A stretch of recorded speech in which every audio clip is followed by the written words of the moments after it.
at any factual things for which he would be subject to cross. And so he recognizes that for the stage that we're at right now, he would be subject to cross-examination. And Mr. McEnroe, do you want any additional time to chat with your attorneys about this, or do you believe you fully understand the circumstances? I understand. You understand? I understand. Okay, and then you'll be subject to cross-examination on everything that you testified to in this portion of the proceeding? I'm aware of this, yes. Okay, thank you very much, sir. Thank you. All right, then I think we're ready for the jury. So can if you invite them, that concludes the presentation of the state's case in chief. And Mr. Presti, if you wish to call on your witnesses. Yes, Your Honor. The defense calls Joseph McEnroe. All right, Mr. McEnroe, if I could ask you to step forward, sir.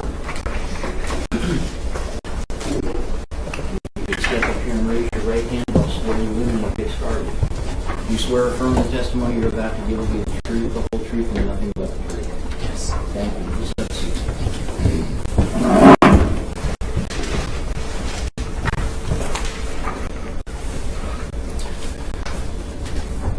Good morning. Good morning. You can point the microphone, just point right up at your mouth. I Yeah. think that's going to work good. Yeah, okay. How's that? That's good. Could you state your name, please, and spell it for the record?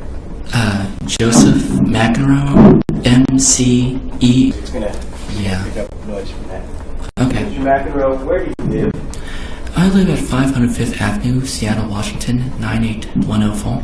And what is that facility you live in? That is the King County Correctional Facility. That is the King County Jail. Why are you there? For the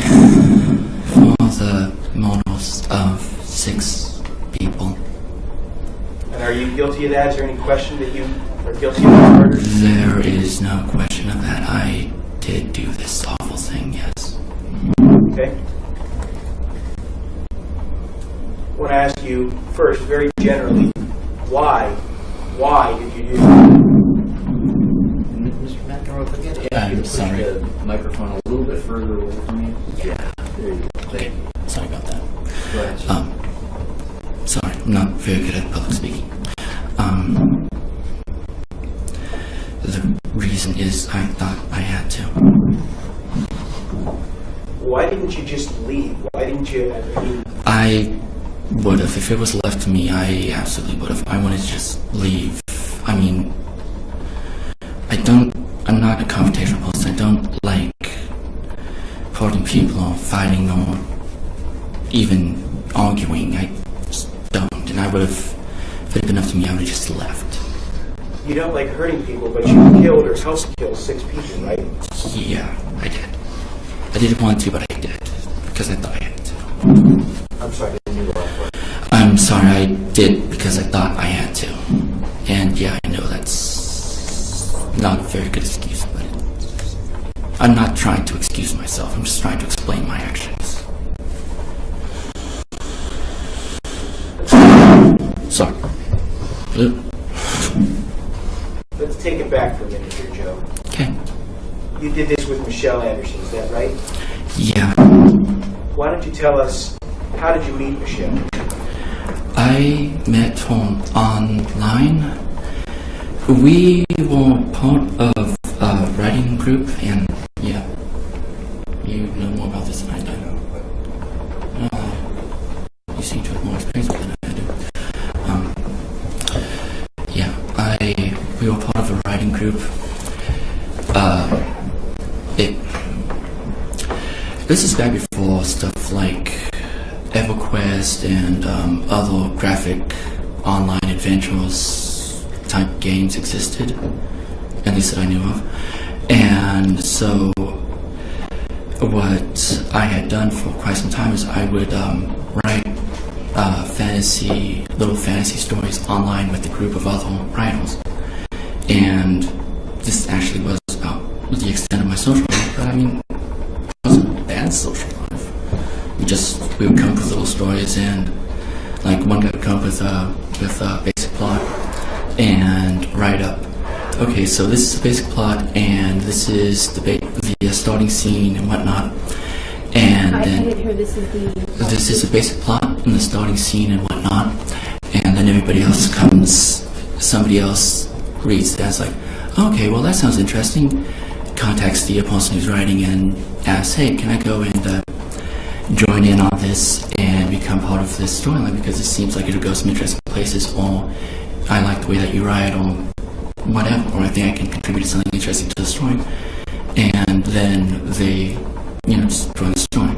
It's not something that, the way that it was set up on the AOL message boards, you could just basically latch into a story if you wanted to, but, just courtesy, you would ask before you would go and just join into somebody's story, because that's, rude. Okay, so Joe, when was this that you met Michelle?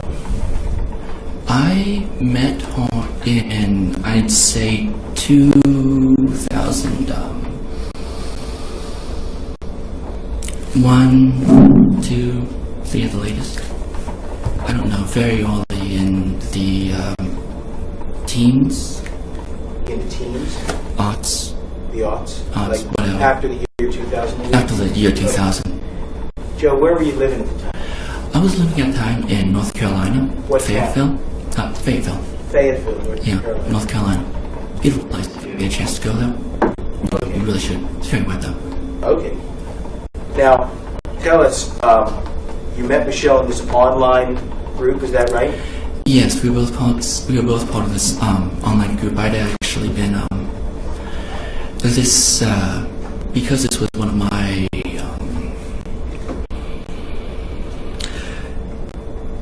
it was basically a meritocracy, where the more effort that you meritocracy, yes, where it was based off of how many characters you had playing and being involved in the storylines and how good of stories you come up with and stuff like that, right? So someone who spends a lot of time on there and doing a lot of stories and coming up with a lot of good writing would be considered relatively high rank, though basically everybody was equal in all reality. Okay. Was this a written system of... Yes. It was a written system? Yes. Okay. And did you spend a lot of time on this, what would you call it, a chat room? I'd actually like to note that one of the reasons that it's important that it was a written system, and this is why I spent so much time on it and writing though, is because I don't know if you guys can tell, but I have a terrible voice. And like when we had the my confession on the overhead or whatever, I don't know about you guys, but I was struck by how just awful my voice was, and that's another reason I'm not very confrontational. I mean, how are you supposed to get into an argument with somebody when, how are you supposed to make points when your voice sounds like this? Okay, really? So being able to just write instead was a hugely liberating experience. Here's a bunch of people who didn't have to know me by my voice. Here's a bunch of people who, okay, I could just,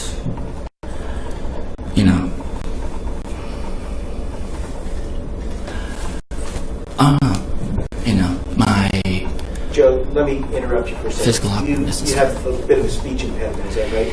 A bit of a speech impediment, yes. And I'm very shy in general anyway, and I tend to speak quickly and softly when I'm nervous.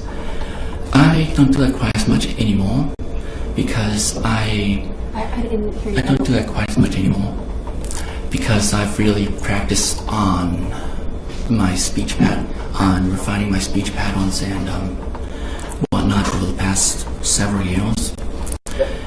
Let me interrupt you for a second, Joe. This speech impediment, how do you refer to it when you're talking about? Usually I say that I have trouble pronouncing the R sound. Not all sounds, just the AR sound. The reason is that there's a little, I don't know exactly what the term is, but there's a little, that tendon right underneath your tongue, attaching your tongue to the lower palate? Mine actually comes out a little bit further than usual, and so it makes it difficult for the tongue to drop back all the way. So it makes it more of a L sound than an R sound. Okay. Have you ever used the term accent when referring to it? Usually refer to it as an accent. An accent, but it's not an accent on English. It's not actually an accent because I'm from California. Okay. People in California would ask me what my accent's from. It's like, they're like, where are you from? From California. From where? California. Okay. So, people So from you California met Michelle don't in. talk like this. I'm sorry. People from California don't actually talk like this. Okay. So you met Michelle in this online gaming group. Is that right? You have to answer that. Yes, I'm sorry. It's okay. Did I just It's go fine. again? No problem. Yeah, like I was saying, I was one of the people who had been there longer and more active, and she was somebody who was more of an outlier, right? And so I saw her online. I'm like, okay, well, let's go make her feel welcome. So I went off, sent her a message, and hi, how's it going? Okay. Well, let me ask you this. You were living in Fayetteville, North Carolina, Yes. right? And you decided to, I guess, eventually move out here to be with Michelle. Is that right? Yeah, Okay. that was my second Had you mistake. had you made other friends like this online prior to Michelle? Yes. Okay. Why don't you just tell us how some of those friendships came around and who they were? I had, as I said, this was most of my social life involved meeting people online like this.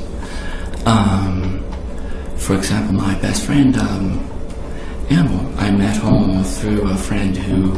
Joe, I'm sorry, her name is Amber? Amber. Yeah. Is this the one who has a difficult last name to pronounce? Flaterol? Yes. Fladerer. That's Yes. P-F-L-E-I-D-E-R-E-R. Liederer. Okay. So she was your best friend? Yeah. Okay. I would say that. What's that? I would say that, yeah. Okay. I'd also met,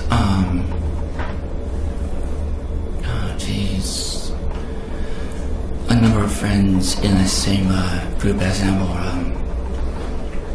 Jolene, Tanya, a number Who of was the people I one who can't ran remember. that writing group that you met? So there were actually, this was actually two different writing groups. Okay. Michelle was not in the same writing group as Amber. Michelle was not in the same writing group as Amber? No, these were two different writing groups.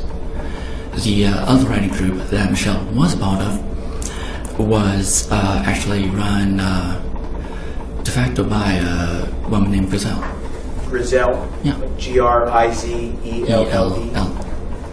Yeah, I think that's correct. Did you ever meet Griselle in person? I did not. And what town did she live in? She actually lived up in D.C. Washington, D.C.? I was going to at one point, but it seemed like a bad idea because, I don't know, it just seemed like a bad idea, despite the fact that I lived right in North Carolina. I mean, right a couple hours away, it just seemed like, I don't know. So did you, let me ask you this, did you become close or very friendly with any people other than Amber and Michelle as a result of this writing group? Yeah. Who would that be? As a result of that particular writing group? In general, the writing groups that you were involved in. I've actually met a couple of people from these writing groups.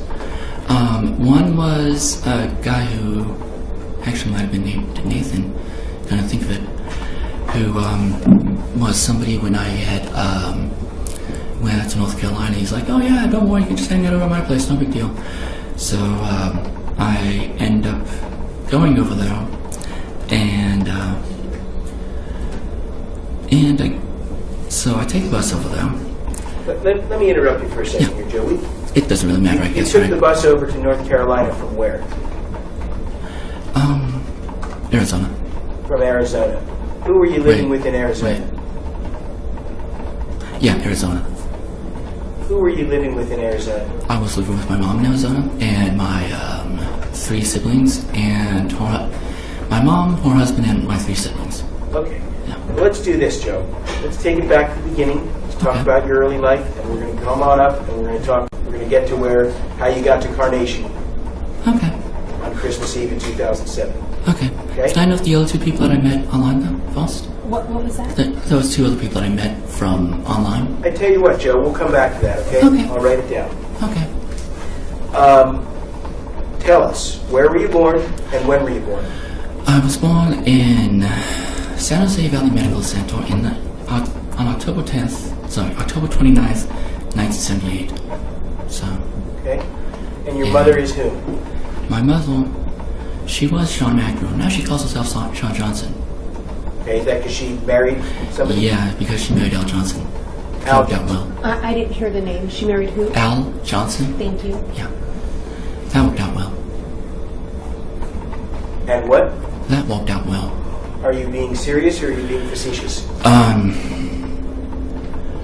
Just an answer, serious or facetious? Can I ask what the answer was? I couldn't hear. He said that worked out well. That worked out. Yes. Yeah. That was ironic, I guess, because it did not, actually. Okay, we'll get to that. Yeah. Let's start at the beginning so we can go forward and rather than jumping around. Okay. Your mother's Sean McEnroe. You were born in 1978. Okay. Who's your dad? As far as I know, it was a guy named Amory Friel. Guy named Avery. Amory. Amory Frial.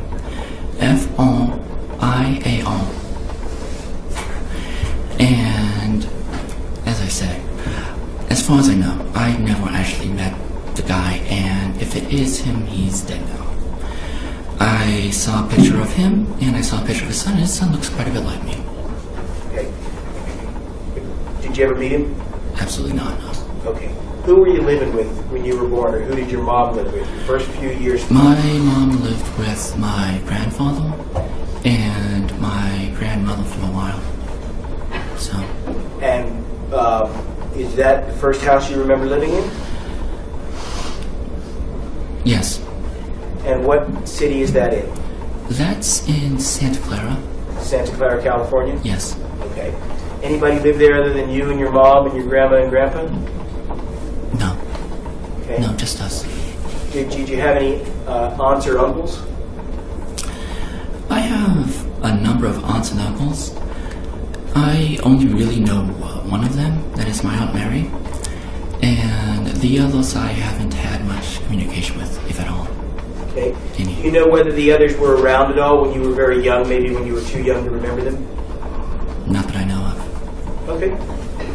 And how about cousins or anything that were close in age to you that you remember from your very early days? From that time frame, no, not really. Okay. Well, how old were you? How long did you live with your grandma and grandpa until you were how old? I'd say we lived there until I was about, I don't know, 6 or 7. By then I had my oldest younger brother who had been born, Chris. Okay. That's your brother Chris? Yes. And what year was he born? 1980, no, I can't remember. I think it was 82. Okay, so Yeah, it was 82. what, roughly 3 or 4 years About younger than you? 3.5 years younger. Hold on. I need a complete question and complete answer. I didn't hear your question. I said he's about 3 or 4 years younger than you. About 3.5. Okay. Sorry. And you remember when he came around? Is that right? I don't remember when he was born or anything, but I remember that by the time we left, he was a couple years old. Okay. Do you have any memories of what life was like, what conditions were like, or what life was like with when you lived in your grandpa's house? No, actually I don't.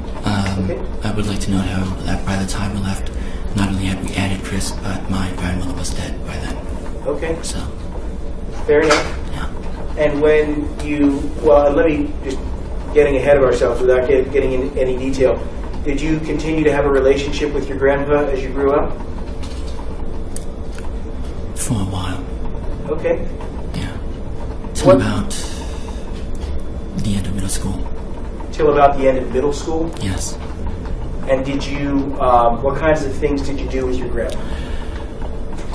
You know, not much. I mean, we just go over there and just be there, I guess. He would,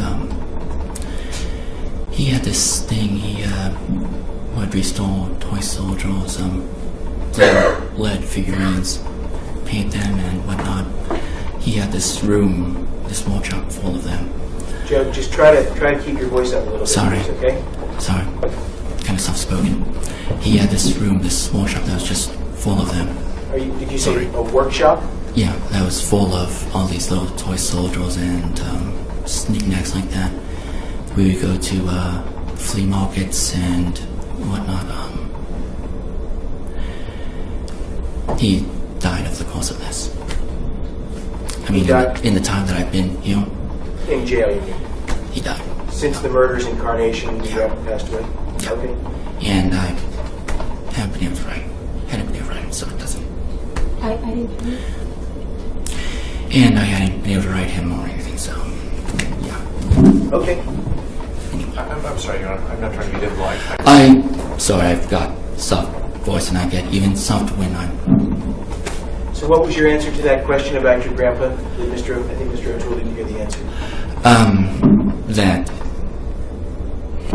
I think the answer was that he died while I was here, and I wasn't able to even really write him and say, look, I'm sorry. Sorry about letting him down too. Because Okay. they let me down. So, I think you said you moved out of your grandpa's house when you were 6 or 7, is that right? Yeah, we moved to Colorado. Do you remember, well, let me back up for a second. Do you remember what your mom was doing during those first 6 or 7 years? Is Amory Fryer also your brother Chris's dad? No. Do you know who your brother Chris's dad is? As far as I know, it's some guy named Richard Dutra. Yep, it's somebody. Richard Dutra? D-U-T-R-A. Probably. Do you remember Mr. Dutra? No. Okay. I don't even know if I ever met the guy. Okay. Do you remember, was your mom with anybody else over those early years that you remember? I wouldn't know. Okay. Why did you move to Colorado, and where did you move in Colorado? Mom met some guy in Loveland, Colorado, and which is actually quite a bit above sea level. So we moved there, and it was the first time that I really experienced snow, and it was nice. He had Hold on. It's the first time you really experienced snow. snow? Snow. Okay. Pale white snow. And he had a daughter, and about my age, and we got along pretty well, and it's a nice place. He was a little. He had some problems. He was in a lot of constant pain, I guess. He'd had some kind of back injury that left him in a lot of pain and kind of irritable for that. What So. was his name, if you remember? Bob. I just knew him as Bob. I think Dr. Dutton said his name was Mark. Do you know if that's right or wrong? I think, and unfortunately, I think Dr. Dutton's memory might be a little hazy. Okay. Might be a little. Hazy. Yeah, there's a couple things that he was a little hazy on. Okay. So, Joe, let me ask you, first of all, how long did you live in Loveland? a couple months, I think. Okay. Long enough for a Christmas. And for what? Christmas. Okay. And Irony. a brief summary, if you would, please, of your memories of Loveland as far as what life was like there. Was it what happened there? If you have any specific memories, and why did you leave? In general, it wasn't bad. I mean, like I said, me and his daughter got along really well, and we were like 7, 8 years old at the time, and girlfriend, and we got along pretty well, and we were all got along. Being redundant, sorry. He was prone to some violence, though. I mean, he tried to drown me in the bathtub, and he beat the crap out of Chris with a belt, and to give you some idea of where Mom's priorities lie, after he tried to go off and drown me in the tub, Mom's just like, whatever. After he beat the crap out of Chris with the belt. Well, you didn't have to slow down. I didn't hear Sorry. you. After you tried to drown me in the tub. After he tried to drown me in the tub, and I complained to Mom about that, she's just like, whatever. After he beat the crap out of Chris with the belt, we moved the next day. Okay. And where did you go when you moved out of there? We went back to to grandfather's place. Back to your grandfather's place? Yeah. So how was your relationship with your mom at this stage of your life, if you remember? I don't really.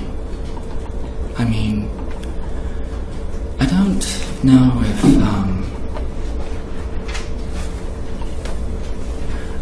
I can't really say that I was that close to her, I guess. I don't know. Well, during this era when you were first living with your grandpa and up until you moved out to Loveland, Colorado, do you remember any friends that you had or what kind of things you did? I had a friend. I don't remember much about her now. I think her name was Jill or Jennifer. Jennifer? I think so. Jill or Jennifer, one of the two. And she lived down the street, and I would go over there and hang out with her, and yeah.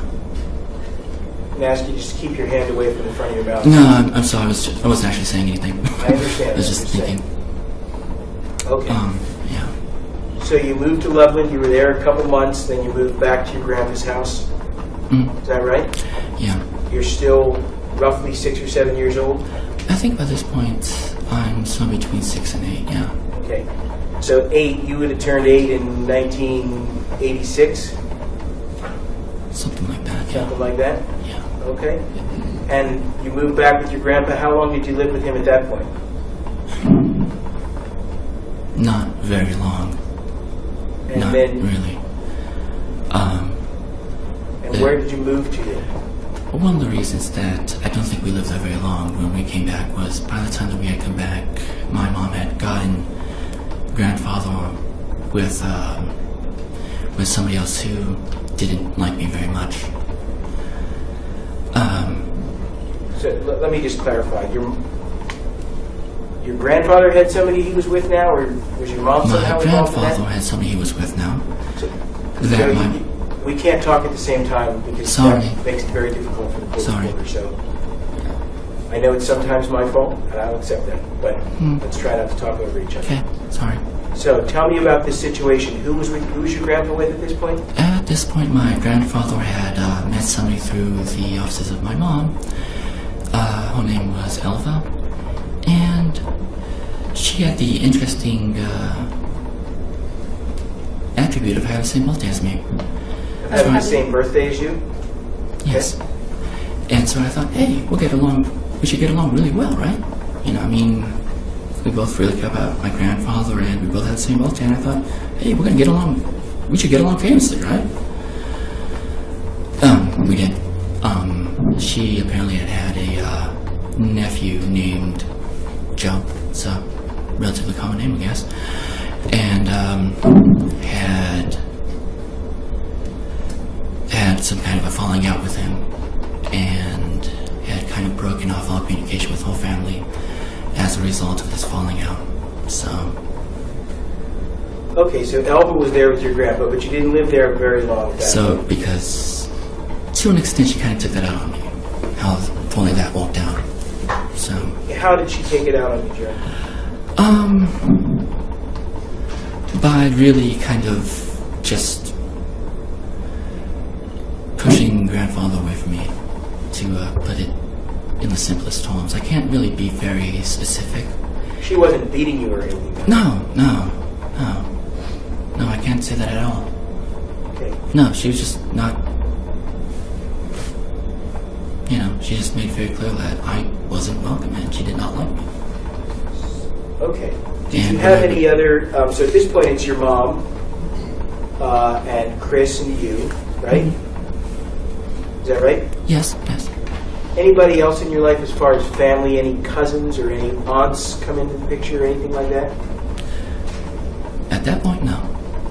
Let me ask you, who is Beth Keller? She was my babysitter at that point. Are you related to her?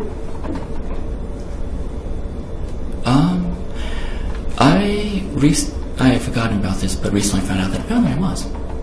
I never realized this until a couple years ago, actually, in here. And when you say in here, you mean after? I mean, since after the incident, since you've been in jail, right? Whenever I talk about in here or after the incident, I mean, yeah, in the last 6 months. Okay. How are you related to Beth Keller? Apparently I'm her cousin. You know who her mother is? Not a clue.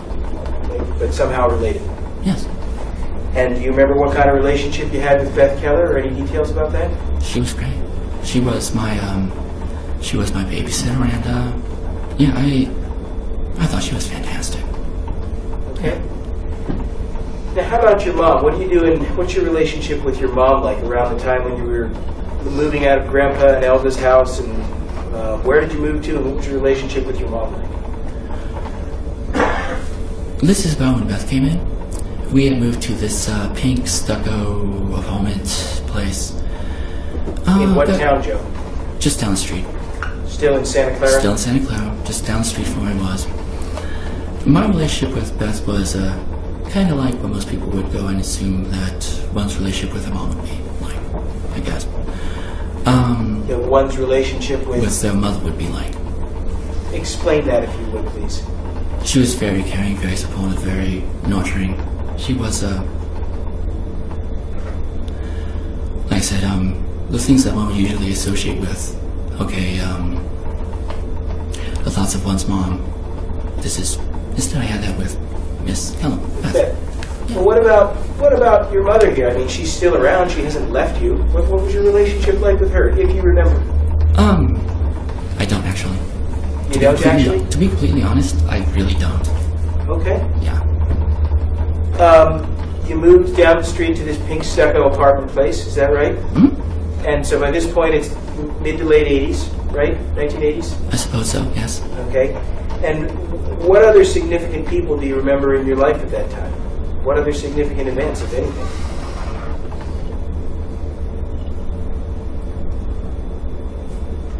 Not good. Where'd you go to school? I went, let's see, going to get into school, we had actually moved, I think I went back to the same school that I had started off at, which is just an elementary school. You don't remember the name of it? C.W. Heyman, if that matters. Heyman? Heyman, H-A-M-A-N. Okay. Yeah.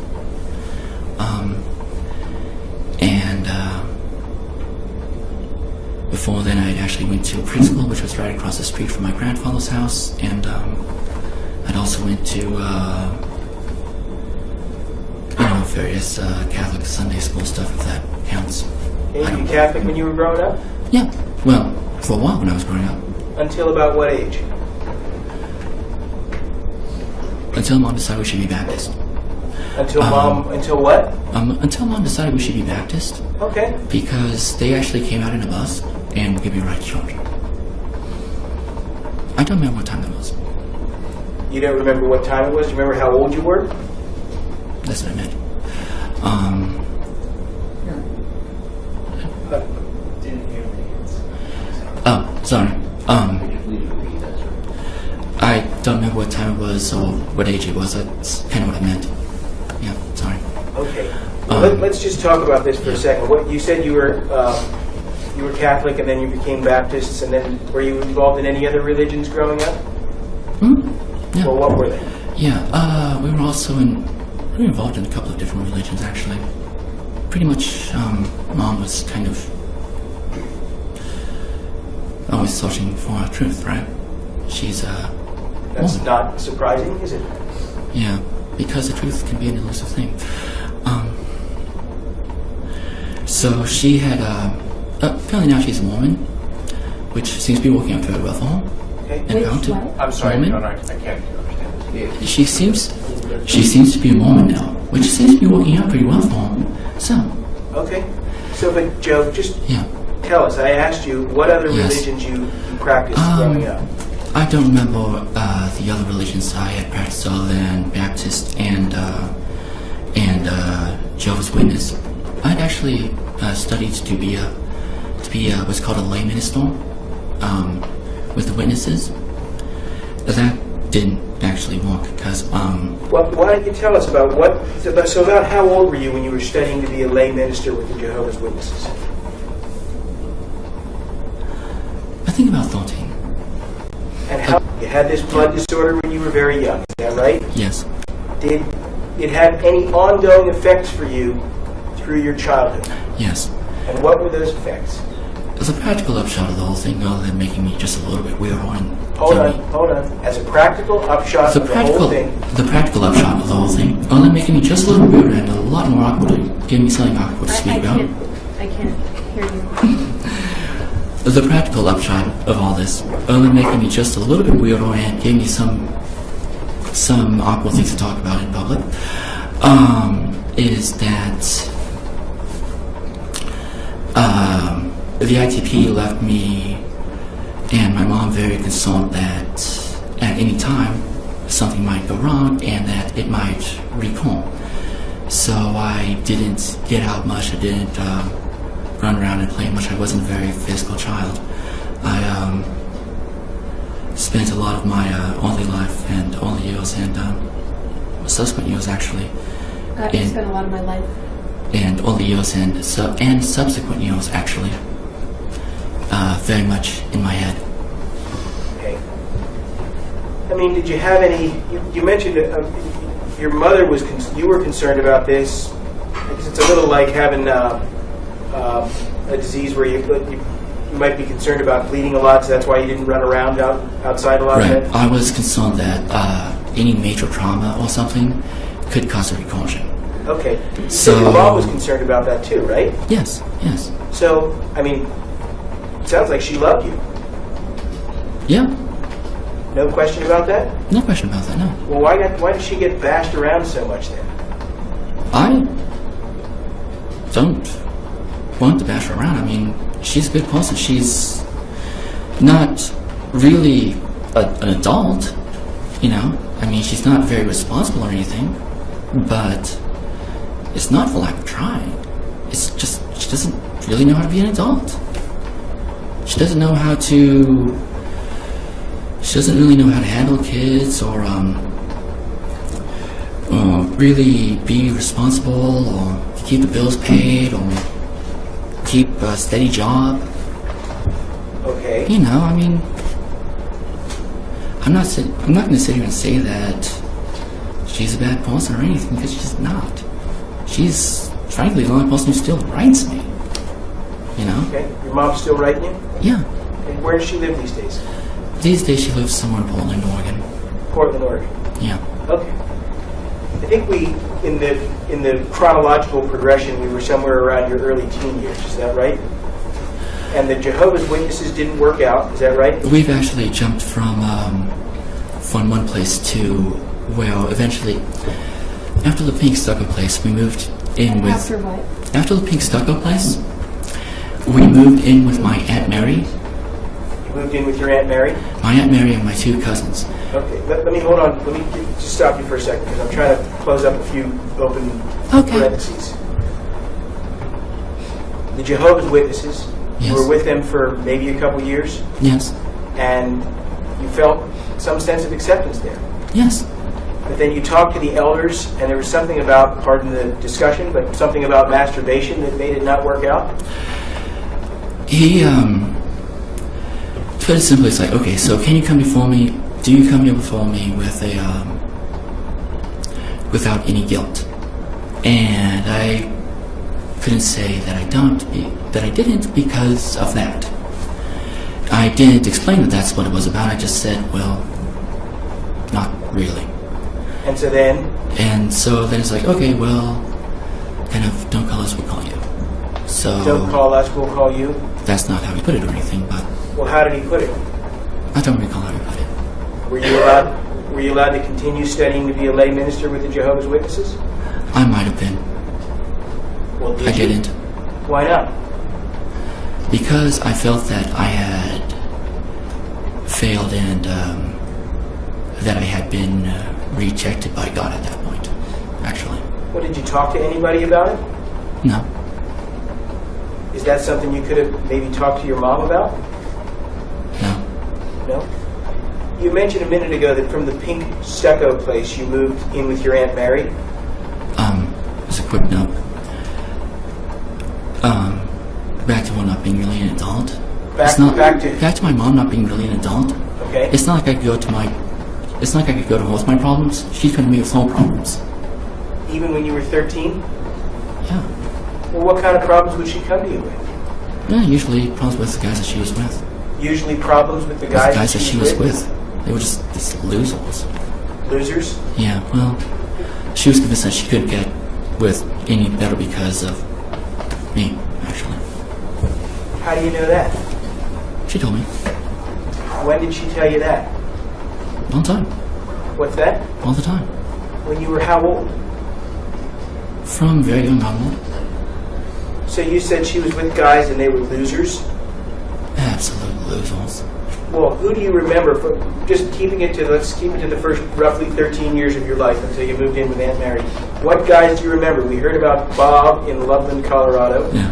who turned out not to be a great guy. He was one of the winners. He was one of the what? better ones. Okay? Hold on, Joe. He was one of the what? He was one of the better ones. Tell us about others that you remember. Most of the other ones won't be able to hold a job. Most of the other ones won't be able to go off and, these losers who would get out of jail. They would get out of jail, crash on the couch, drink and smoke, and eventually go and find some new, party to run in with. Apparently this is a common con I found since coming here. It's a common con you found since coming here? Yeah. I think you better unpack that and tell us what you mean. I was about to. Is that you'll have somebody that'll getting out of jail and they'll get on like a mailing list or whatever, and they'll meet some gal who's a little older, who's got a couple of kids, and so might be feeling kind of desperate, and they'll kind of use that as a home base, to go off and get some money for whatever reason, and to have a place to go when they get out until they go and hustle up something better. Ask about what happened in a little while. I'm just trying to get a sense of where the end of this particular chapter is, okay? So what state did you next move to? I believe the next state we moved to, in fact, was this one. Washington State. Yes. What town did you live in up here? We actually moved to what's called Park South, if you're familiar with it. It's a particular area of Seattle. Okay. So we'll get to that. So you've now got some period of time before you moved to the Seattle area. Yeah. When you're back in the Santa Clara area, right? Yes. About how many years between when you got back from Arizona until you moved to Seattle?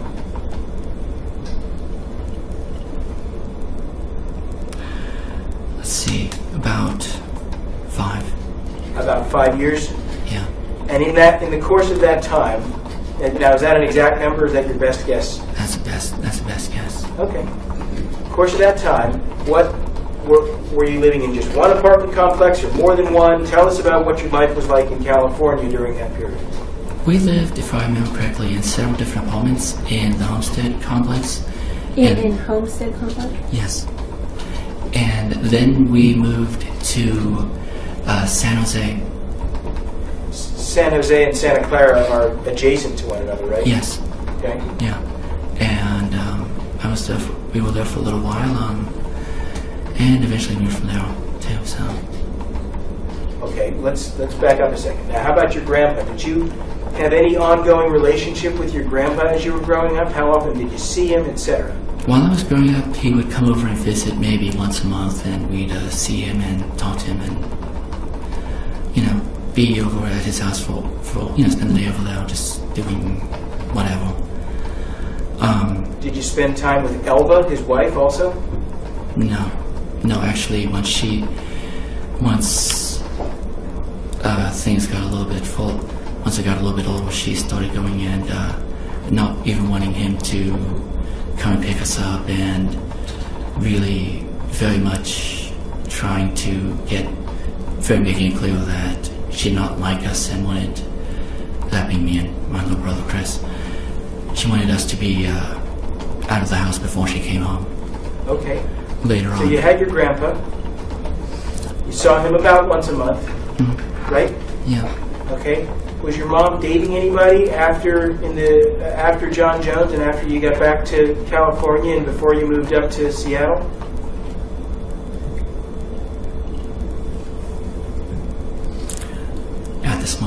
mostly doing minimal. Okay. Yeah. I'd like to add one more thing though, is that we didn't finish with Grandpa, actually. Well, why don't you tell me, was there any other relevant details about Grandpa? Yes, in fact, is that when I was going to middle school, I was literally When I was going to school? middle school. I was literally right across the street from Grandpa, right? So sometimes I would go and just like walk over to his house instead, and Bella quickly made it clear that she was not happy with that, and that she didn't want me to come over there at all or have anything to do with my grandfather.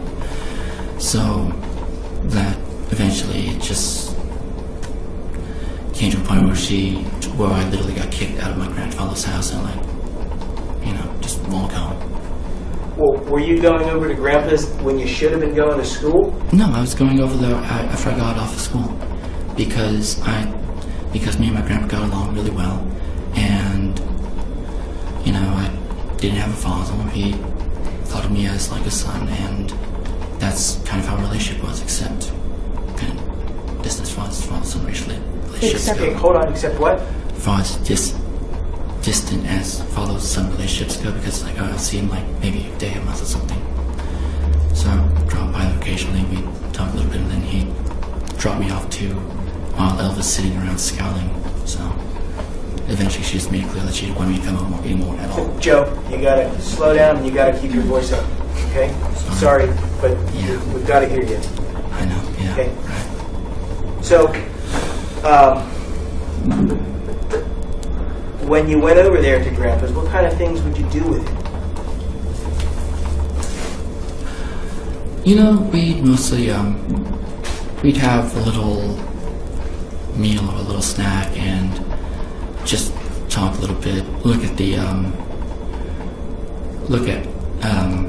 keep him company while he did work on his little soldiers. Not much, really. Okay. But you were having a relationship. Yeah. What other men, as you were growing up, did you have any other men like Grandpa that you had a relationship with like that? Yeah, John, after he brought us down to Arizona, he's like, hey, just so you know, I'm your real dad and stuff, and so you know it's not going to be anybody else. And then he flips out on me and takes off. Okay. Pretty So it good. sounds like John wasn't the same as your grandpa. Well, no. I'm just saying that other guys who were in a paternal role. No, paternal. I'm sorry. There's other guys who were paternal? I'm saying other guys who were in a paternal role. There were other guys who were in a paternal role? As far as other guys who were in a paternal role, it was that guy. John Jones? Yeah. So, And about how long was he in your life? about a year. About a year. Yeah. Okay. What was the dynamic like between your mom and you and these guys as they would come in and out of the house? When there weren't any guys around, it would be very much along the lines of she would be just completely helpless, completely irresponsible, completely incapable of getting much done at all, really. Hold up. That sounds like a bit of a judgment. I mean, why do you say that? What facts do you have to support No, that? I'm not trying to be judgmental. I'm just saying that she was irresponsible and she had a hard time paying the bill. She had a hard time keeping a job. She had a hard time, bothering to go off like wash the kids and whatever else. So that she had a hard time, bothering to be an adult. So But, I mean, she had 4 kids. That's a lot of responsibility as a single parent. I'm not going to say that it's not a lot of responsibility, and I'm not going to say that she didn't try very hard. Sometimes she didn't, but,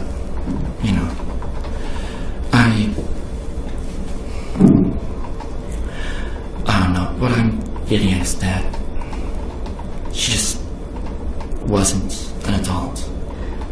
I know it was difficult and that she did the best that she knew how. It's just she didn't know how to do very well at all. And so I did the best that I could to raise my little brothers and sister.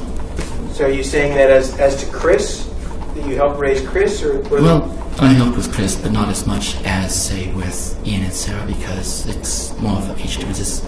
It's kind of hard to raise somebody who's 3 years younger than you.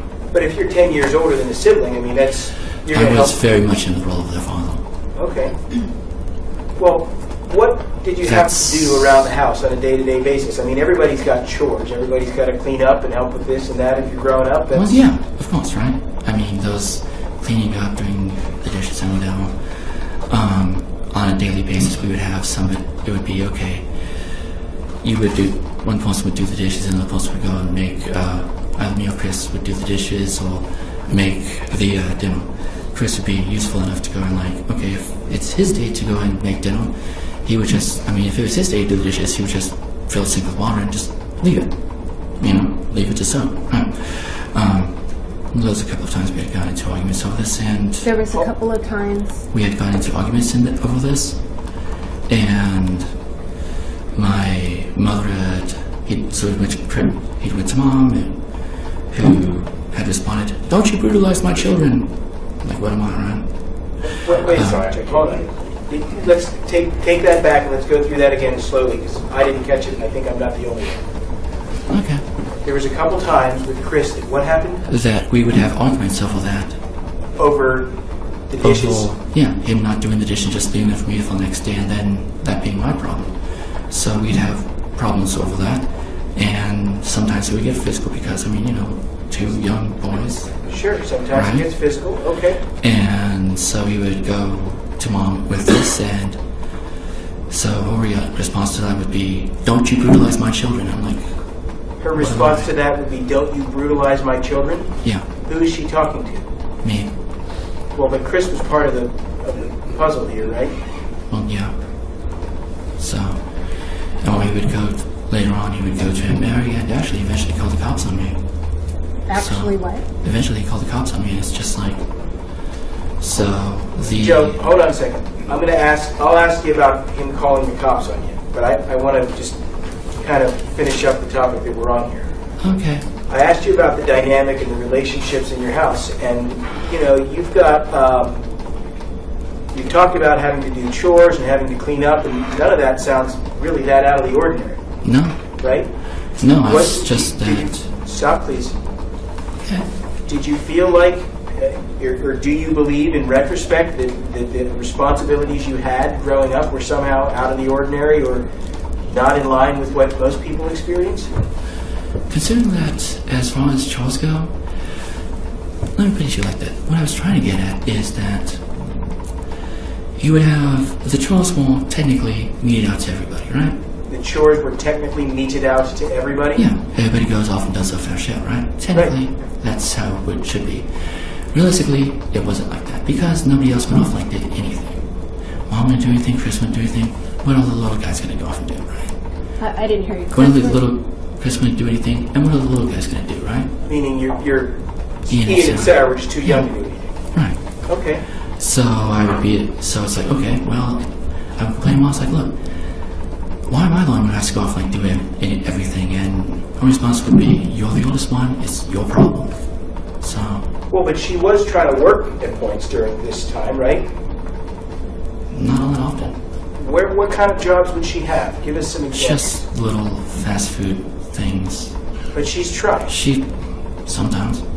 What, Sometimes what she would would you work. do for income when she wasn't working at these places? Even when we were, well, even in those times, she would usually get welfare, and anytime I got money, it would usually end up going to her. Anytime you got money, it would end up going to her? Yeah. Well, what kind of Most- money? Most people get allowances from their parents. I gave my parent got an allowance from me. Oh. Well, how were you getting money when you were, say, 13 years old? Were you working? What were you doing? Anytime I came across money, I would do odd jobs for the apartment management. You I know, would do odd jobs for. apartment management. You know. They or give you a other few people. bucks? Yeah. Okay. So anytime I got money, I'd give it to them. Sometimes I would end up giving it to her because she'd always just, oh, we need this, or we need that. So, I mean, maybe it often feels growing up and doing chores like, oh, I have to do more than everybody. But what level was this? I mean, was there some sort of extraordinary cleaning you had to do growing up? You saw the house; it usually looked like that. That, The reason you, that, hold on. okay. You saw the house, it usually looked like that. Are you Yeah. referring to those photos in the CPS? Yes. Give us The a reason- sense of I mean, that was one instance, right? They took you away for a couple of days, and then they brought you back. The reason it looked that bad that day was because it was Chris's day to clean. I wasn't cleaning because I was in a lot of pain at that point. Why were you in pain, Joe? Well, the doctor decided it was psychosomatic, actually. The doctor said it was psychosomatic. This is, like I said, this is when we got taken away. This is when we went to the doctor. I was in a lot of pain throughout my joints, my spine, my arms, all that. We go to the doctor. After I finally managed to convince Mom after like a week that I was... After you went to the doctor... After like a week. After like a week? Yeah. I thought you said I finally managed to convince Mom. Is that right? Okay. That I was actually in this ongoing severe pain, and that could we please go to see a doctor, because if I'm in this severe pain, then something's probably wrong. Joe, slow down. If I'm in this severe pain, then what? Then something's probably wrong. Wrong. Okay. Sorry. So you went to a doctor. You were having some psychosomatic pains. What did they do for that? Mostly just laughed me off, actually. Mostly just what? Laughed me off. Laughed you off? Yeah. Well, they must have given you some kind of treatment. I mean... No. No? No, it said it was all in my head and told me to basically go screw off. Stop acting like a They ninny. told me basically what? That it was all in my head, that I should stop acting like a ninny. Like a... Ninny? A ninny? Ninny. Ninny. Well, but Joe, I mean, your mom took you to the doctor, right? Yeah, later she made a little story about it. She made a little story about it? Yeah, she was going to college at this point. Made a little story about it. Got a good laugh out of our entire college class. How do you know that's true? She told me. So she wrote a story about this, and it was like a humorous story, is that it? I guess. She thought it was funny. I'm sorry. I couldn't hear that. Could you please? You guess? I guess. And She then thought it was funny. She thought it was funny? Yeah. Okay. Because she was a very strong woman, and without my mom, you got the idea that she was always kind of like looking for someone to prop her up and hold her up and be responsible for. To what? To prop her up, to hold her up, to be responsible for, somebody to answer to. My Aunt Mary was never like that. She was a very strong woman. And Aunt Mary, let me ask you this, who is Martin Evans? I think, because I don't know his last name, is who I would call my Uncle Martin, who was my Aunt Mary's on-again, off-again boyfriend. And was he in Aunt Mary's life when you were living near them at Homestead Garden Apartments or in that area? He was in Aunt Mary's life when we were living with them, and later on when we were simply living near them. And did you interact with Uncle Yes. Martin? Yes, he was. What was he like? He was a good guy, I forgot about him. He was a number of the paternal roles Keep your voice up. a number of the paternal roles that would have otherwise got passed over, he kind of took on himself. I mean, for example, he taught me how to shower and pee standing up, things like that. Taught you how to shower and what? Pee standing up. Pee standing up. Okay. So he had some paternal figure about him for you? Yeah, so. Okay. And how old were you when he came into your life? Obviously, pretty young. I don't remember how young though. You what? Obviously quite young. I don't remember how young though. Was he with Aunt Mary before John Jones came on the scene and y'all moved to Arizona? Yes. Okay. And he was still with Aunt Mary when you came back? I don't know. Like I said, he was on again, off again. Probably. Okay. If not immediately, then later on, then somewhere down the line. Okay. Were there any, I asked you a few minutes ago if there was who the paternal figures. You said that Grandpa sometimes was a paternal figure for you? Yeah. You just didn't see him that much? Sounds like Martin. In some ways. I mean, it was, he would do a couple things as far as male role model. You know, it's like, okay, he also had to go off and do a couple of things, but it wasn't like, that was never the feeling that he was. He was more of a father figure than the people that Mom would bring home, but he wasn't what I would really consider a father figure in any way. He wasn't really what you would consider a father figure? Not really, no. Why not? Because he wasn't with Mom. Because he wasn't with your mom? Which sounds kind of weird when I say it like that. I don't think that's what he answered. I'm sorry. That is what I said, He wasn't my actually. father. No, actually, that he did get it right. I'm sorry, I just can't hear. I know, I'm sorry. I Do get, you want to repeat that answer for the record, sir? of course, yes. What I had actually said is because he wasn't with my mom, and then I checked myself because that sounds really awkward because the only other male figure was my grandfather. But I don't know. But your grandfather didn't have any improper relationship with your God, mother? no. No, what I meant is that grandfather got around that because he was my grandfather. Okay? And Martin, for all of his good aspects, for all of his good and paternal aspects, he was with my mom. He was more of the father figure of my cousins, not me. Just like Andre, which is David, which is Kathy's husband, who was, these were the parents of my other friend, David. Okay, hold on. Kathy means Kathy Cote, the apartment Yes. manager. Her Yes. husband was Andre. Andre, yes. And then you mentioned David. Is that David Cote? Yes, Was he a friend of yours? yes. And was this in this same period of your life in California? In that same period of life in California, in the same period of time when I was into the church and all that, yeah. Okay. Well, why don't we pick up with David Cote in the afternoon then? Okay. Thank you. So, ladies and gentlemen, leave your notepads and so forth on the chairs there. I'll excuse you to the jury room. Kenny will release you for lunch momentarily.